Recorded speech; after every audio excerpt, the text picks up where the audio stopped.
From a point P on the ground. मान लो आपके पास एक पॉइंट पी है ग्राउंड पे। ये मान लो आपके पास पॉइंट है पी ग्राउंड पे। कह रहा है इस पॉइंट पी से जो एंगल ऑफ एलिवेशन है top of a 10 metre tall building.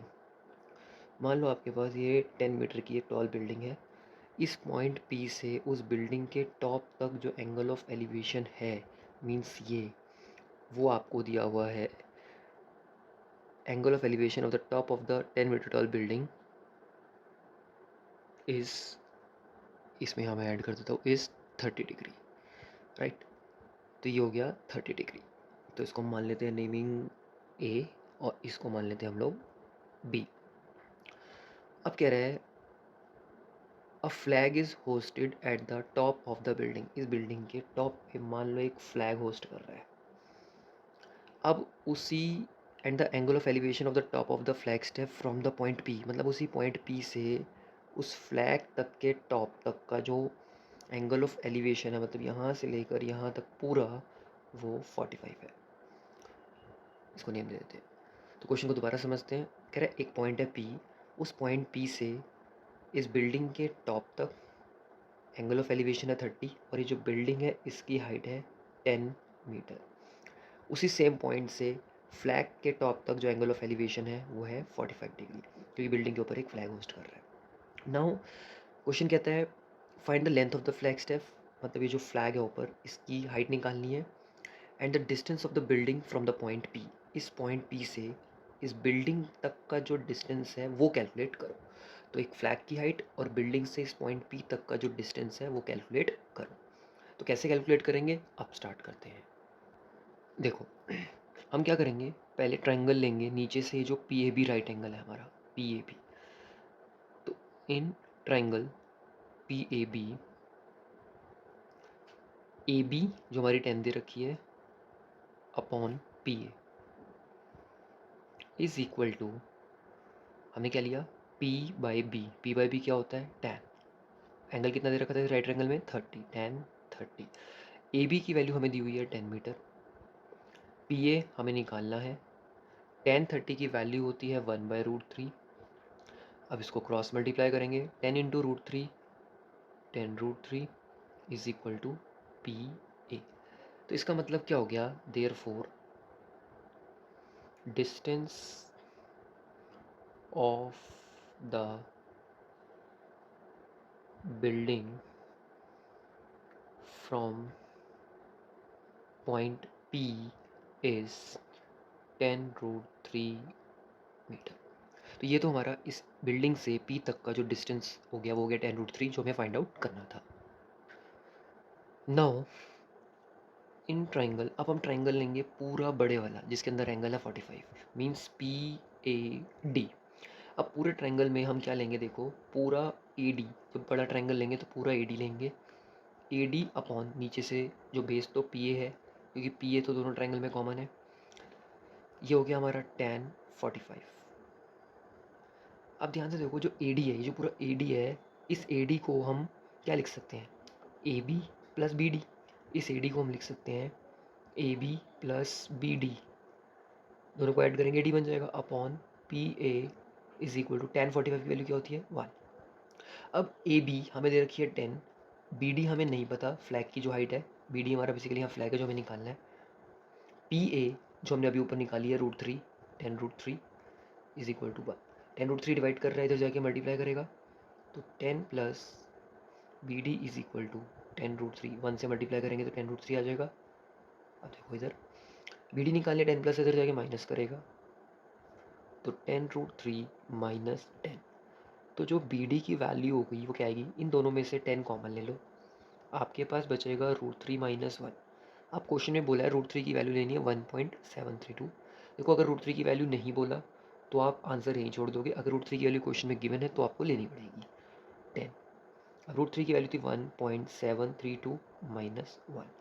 तो हम क्या करेंगे, 10 मल्टीप्लाई, इसमें से जब ये माइनस करेंगे 1.732 में से 1 माइनस करेंगे, तो आपके पास जो आएगा वो आ जाएगा 0.732। और इसको जब हम 10 से मल्टीप्लाई करेंगे तो ये आ जाएगा 7.32 मीटर। तो तो ये जो हमारे पास आ गई फ्लैग की हाइट आ गई, तो therefore height of the flag step is 7.32 metre. तो यूनिट्स लगानी मत भूलना, फिगर कंपलसरी है, और जिस राइट ट्रायंगल को आप ले रहे हो उस राइट एंगल को लेना ज़रूरी है।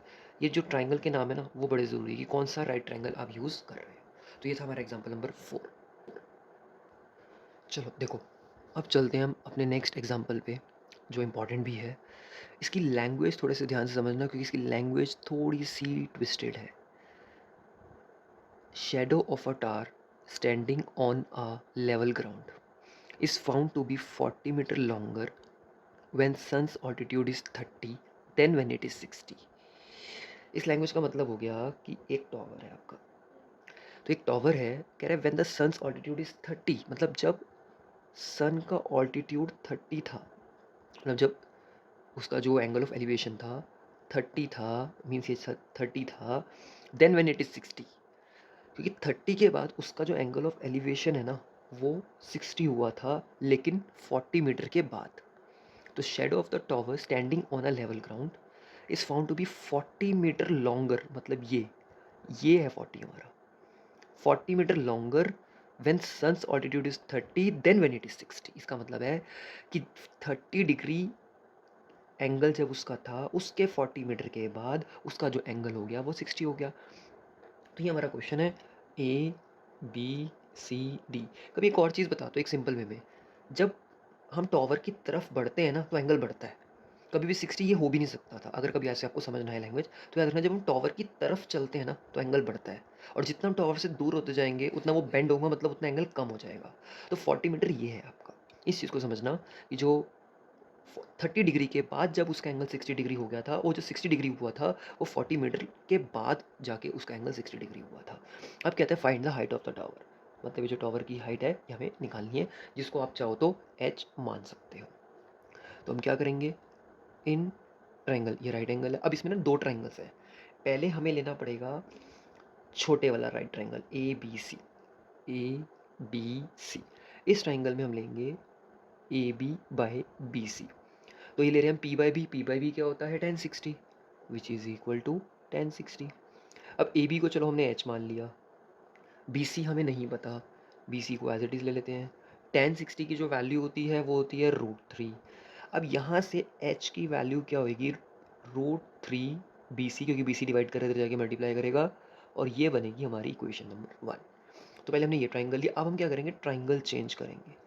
इन ट्राइंगल ए बी डी, ये जो पूरा बड़े वाला ट्राइंगल है, अब हम इसको लेंगे। ऐसे क्वेश्चंस में हमें दोनों ट्राइंगल्स लेने पड़ते हैं। तो अब हम क्या करेंगे, दो ट्राइंगल्स लेंगे, एक ट्राइंगल हमने ए बी सी लिया, बस याद रखो आपको ट्राइंगल्स कौन से लेने हैं, ए बी डी लिया। अब इस ए बी डी में ए बी तो हमने लेनी ही है, वो तो एच हमें लेनी है। अब हम पूरी साइड लेंगे, ये जो पूरी बी डी है ये हम लेंगे, इज इक्वल टू, अब अगर हम ये पूरा ले रहे हैं तो एंगल भी 30 हो जाएगा, tan 30। ए बी फिर हमारे पास एच है। अब ये जो पूरी बी डी है, इस पूरी बी डी को आप क्या लिख सकते हो, C D plus B C, C D plus B सी।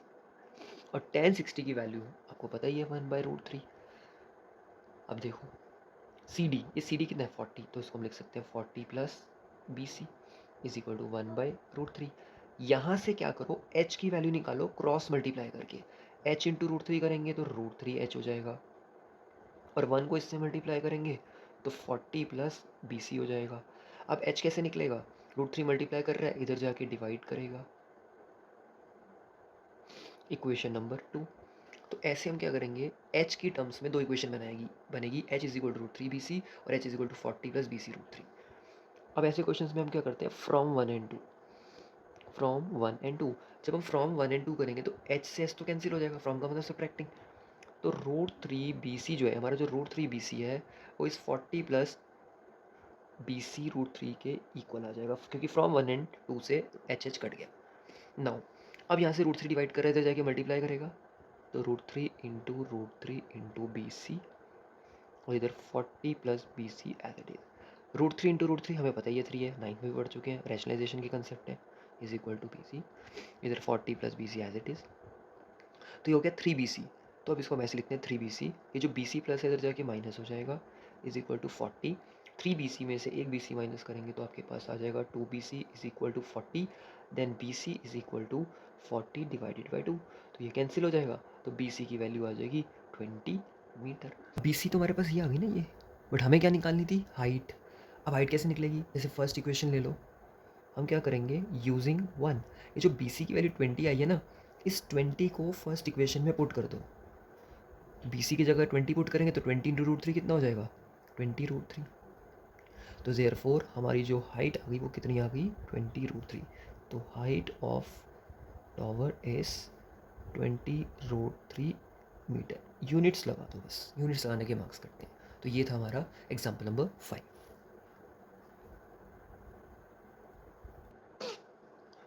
चलो अब स्टार्ट करते हैं हम अपना example number 6। Very important example, बिल्कुल मत छोड़ना इसको। द एंगल ऑफ डिप्रेशन, अब डिप्रेशन के क्वेश्चन स्टार्ट हो गए, अभी तक हम एलिवेशंस कर रहे थे। The angle of depression of the top and bottom of 8 metre tall building. Question को ध्यान से समझना, ये आपकी एक बिल्डिंग है 8 मीटर की। तो कह रहा है इस बिल्डिंग के, सपोज करो ये बिल्डिंग है, यहाँ पे दो चीज़ें हैं, building from the top of multi stored building, मतलब आप ये समझ लो, आप ऐसे समझो, मैं इसको थोड़ा सा बड़ा कर देता हूँ, दो चीज़ें बनाता हूँ। ये देखो, मान लो ये जो है ना, ये छोटे वाला पार्ट, ये आप मान लो हमारी बिल्डिंग है, राइट। और जो इधर वाला पार्ट है, इधर वाली जो लाइन को मैंने मान लिया ये मल्टी स्टोरेड बिल्डिंग है, ठीक है। मल्टी स्टोरेड मतलब थोड़ी डबल बिल्डिंग है, ये मान लेते हैं हम लोग। तो कह रहा है ये जो 8 मीटर की इधर से इधर तक जो बिल्डिंग है ना नॉर्मल, अगर यहाँ से यहाँ तक 8 मीटर है तो ये लगा लो ये भी 8 मीटर होगा, इसलिए मैंने इधर 8 लिखा है। तो डिप्रेशन हमेशा ना ऊपर से देखा जाता है, ऊपर से। क्वेश्चन को बहुत ध्यान से समझना, 2-3 बार पढ़ोगे तब समझ आएगा। The angle of depression of the top and bottom of 8 metre building, मतलब, और लिखा फ्रॉम द, कहाँ से, फ्रॉम का मतलब कहाँ से, from the top of multi stored building are. ये जो मल्टी स्टोर्ड बिल्डिंग है ना, ये इसके टॉप से, बिल्डिंग के टॉप तक, इसके टॉप से, क्योंकि बिल्डिंग ये है, बिल्डिंग का टॉप ये है, इसके टॉप से बिल्डिंग के टॉप तक, और इसी के टॉप से बिल्डिंग के बॉटम तक, लिखा है ना, top and bottom of 8 metre tall building from the multi stored building. यहाँ से इसके टॉप तक और यहाँ से इसके बॉटम तक जो हमारे एंगल ऑफ डिप्रेशन है वो 30 एंड 45 है। मीन्स पहले हमें 30 दिया है ये, और यहाँ से यहाँ तक ये पूरा 45 है।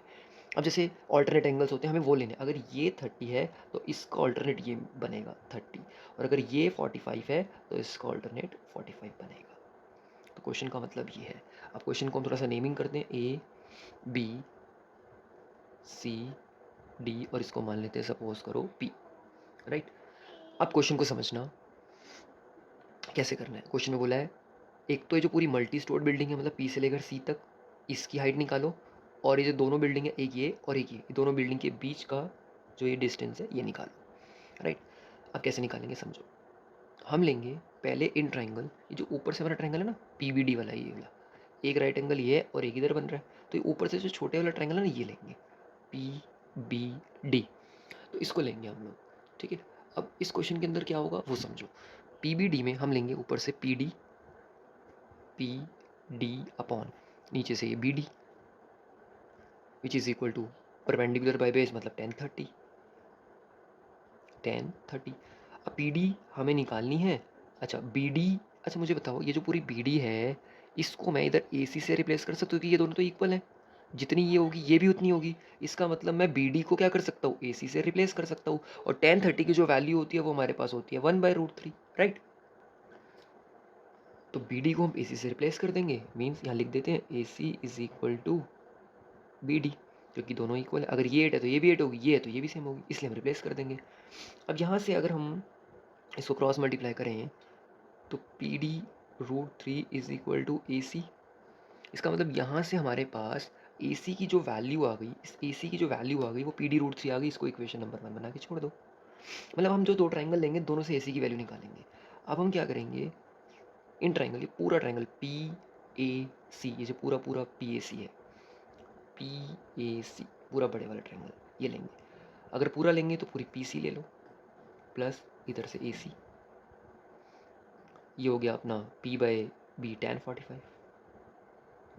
अब पी सी, फिर वही बात हो गई, पी सी को आप क्या लिख सकते हो वो देखेंगे अभी हम।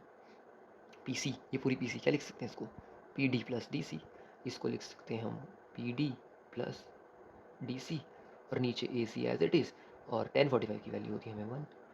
अब जो डी सी है, डी सी मतलब ये सी डी, ये हमारी कितनी है 8, तो हम क्या कर सकते हैं, इसकी जगह तो 8 लिख देंगे, अपॉन में ए सी इज इक्वल टू 1।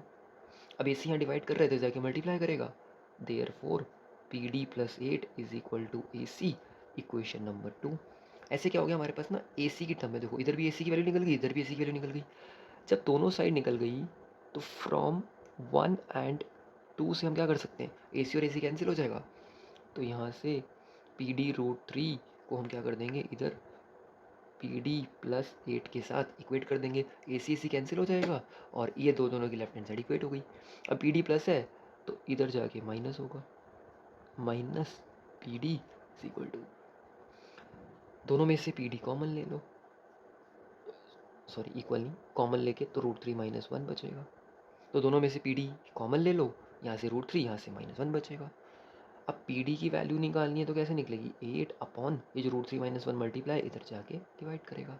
अब जब भी मैथ्स का रूल है, अगर क्वेश्चन रूट में आ जाए तो रैशनलाइजेशन करनी होती है, तो रूट 3 माइनस 1 है तो रूट 3 प्लस 1 से क्या कर दो मल्टीप्लाई, रैशनलाइजेशन में क्या होता है माइनस है तो प्लस से मल्टीप्लाई कर दो, तो पी डी की वैल्यू क्या आ गई 8, ये ऊपर root 3 plus 1 as it is, upon नीचे देखो A minus B A plus B, और हमें पता है A plus B A minus B क्या होता है A square minus B square, तो यहाँ से पी डी की जो वैल्यू आ गई वो आ गई 8 रूट 3 प्लस 1 अपॉन रूट 3 का स्क्वायर क्या होता है रूट 3 माइनस 1, 3 माइनस 1 कितना होता है 2, तो ये आ गया 8 रूट 3 प्लस 1 अपॉन 2, ये इससे कैंसिल हो जाएगा, तो फाइनली हमारे पास पी डी की जो वैल्यू आ गई वो 4 रूट 3 प्लस 1 मीटर आ गई। पी डी क्या था ये, बट हमें तो मल्टी स्टोर बिल्डिंग की हाइट निकालनी थी। अब एक चीज़ को समझना, पी डी की वैल्यू आ गई, अगर मैं इस पी डी की वैल्यू को इस इक्वेशन नंबर 1 में पी डी में डाल दूँ तो ए सी आ जाएगा, ए सी मतलब इन दोनों बिल्डिंग्स के बीच का डिस्टेंस जो हमें निकालना था। अब हम क्या करेंगे, यूजिंग वन इक्वेशन का यूज़ करेंगे, हम क्या करेंगे, ये जो पी डी की वैल्यू आई है इसको हम पी डी की जगह डाल दें तो क्या आएगा, देखो रूट 3 इंटू पी डी की जगह हम ये डाल रहे हैं 4 रूट 3 प्लस 1, तो अब इसको अगर हम मल्टीप्लाई करते हैं तो क्या आएगा, ये जो 4 है ना इसको आप बाहर रहने दो, रूट 3 को इस रूट 3 से मल्टीप्लाई करेंगे क्या आएगा 3, और रूट 3 को 1 से मल्टीप्लाई करोगे तो क्या आएगा रूट 3, 4 को ऐसे ही रहने दो, 4 को मल्टीप्लाई मत करो, 4 जो है ये बाहर रहेगा, अब 4 को छोड़ दो, रूट 3 को दोनों से मल्टीप्लाई कर दो, तो ए सी की वैल्यू क्या आ गई ये, तो ए सी क्या है ये दो बिल्डिंग्स के बीच का डिस्टेंस जो हमारे पास आ गया। और एक फाइनल हमारा जो कंसेप्ट है वो है, ध्यान से समझना, मैं इसको इधर कर रहा हूँ, अब हमें मल्टी स्टोर बिल्डिंग की हाइट निकालनी थी मतलब पूरी पीसी, तो देयरफॉर जो हमारी ये पूरी पीसी निकलेगी, पीसी वो कैसे निकलेगी P D plus C D, अच्छा पी डी तो हमने निकाली थी, वो हमने निकाली 4 रूट 3 प्लस 1, अब इसमें हमें क्या ऐड करना है 8 मीटर, अब इसको हम ऐड कर देते हैं, जब इसको हम ऐड करेंगे इन दोनों में से आप 4 कॉमन ले लो, जब आप इसमें से 4 कॉमन लोगे तो क्या आएगा, 4 जैसे ही कॉमन लोगे तो यहाँ से आपका बचेगा रूट 3 प्लस 1 और यहाँ से 2, तो फाइनली हमारे पास आ गया 4 रूट 3 प्लस 3, इसका मतलब हो गया हमारे पास जो मल्टी स्टोर्ड बिल्डिंग की जो हाइट हो गई वो भी कितनी हो गई 4 ब्रैकेट में रूट 3 प्लस 3 मीटर। तो ये था हमारा question number means example number 6, very very important. Now last example of application of trigo, इस चैप्टर का लास्ट एग्जाम्पल है 7। देखो क्या कहता है, from a point on the bridge across a river, the angle of depression of the two banks on the opposite side of the river are 30 and 45, means मान लो ये आपके पास एक ब्रिज है, मान लो ये ऊपर ब्रिज है, ये ब्रिज है। तो कह रहा है from a point on the bridge, उस ब्रिज के पॉइंट से अक्रॉस अ रिवर, सपोज करो नीचे से रिवर जा रही है, ये हम एक रिवर टाइप बना देते हैं, ये सपोज करो नीचे से एक रिवर जा रही है, ठीक है, ये आपका ऊपर ब्रिज है। तो कह रहा है दोनों साइड से, on opposite side of the river, river की दोनों साइड से जो हमारे एंगल ऑफ डिप्रेशन है वो दे रखे हैं 30 एंड 45। मीन्स हमारे पास ये रिवर है, यहाँ से 30 और इस पॉइंट से यहाँ तक हमें जो दे रखा है वो 45, एक 30 दिया हुआ है और एक 45 दिया हुआ है। ये समझ लो, ये आपकी रिवर है, ये नीचे से रिवर क्रॉस हो रही है और उस पॉइंट से, बिल्डिंग के टॉप से, इस पॉइंट से, जिसको मैं पी मान लेता हूँ, और इसको आप कोई भी नाम दे दो, ए, और इधर दे दो आप बी, और इधर दे दो आप डी। तो ये चीज़ समझा रहा है कि आपका ब्रिज है, सपोज ये आपका ब्रिज है, नीचे से रिवर क्रॉस हो रही है, ठीक है, नीचे से आपकी पूरी रिवर क्रॉस हो रही है, और उस पॉइंट से दोनों साइड, रिवर की बैंक साइड, अपोजिट साइड्स, दोनों साइड्स आपको जो एंगल ऑफ डिप्रेशन दे रखे 30, मीन्स एक्चुअली ये दिया हुआ था 30 डिग्री आपका, यहाँ से डिप्रेशन है ना, ये 30 है तो इसका ऑल्टरनेट ये 30 होगा, और अगर ये 45 है तो इसका जो ऑल्टरनेट होगा यहाँ से 45 होगा। अब कहता है ये जो रिवर की विड्थ है, रिवर कहाँ से कहाँ तक, यहाँ से लेकर यहाँ तक, ये जो रिवर के बीच में जो ब्रेथ है, उसकी जो ब्रेथ है, मतलब उसकी जो चौड़ाई है, जिसे हम विड्थ बोलेंगे, वो निकालो। तो हम क्या करेंगे इस क्वेश्चन में ना, ये ए डी और बी डी, ये दोनों राइट ट्राइंगल्स हैं, तो ए डी और बी डी दोनों अलग अलग निकालेंगे और दोनों को ऐड कर देंगे, हमारे पास विड्थ आ जाएगी। तो देखो हम क्या करेंगे, पहले क्या करेंगे, in triangle A D P ये लेंगे।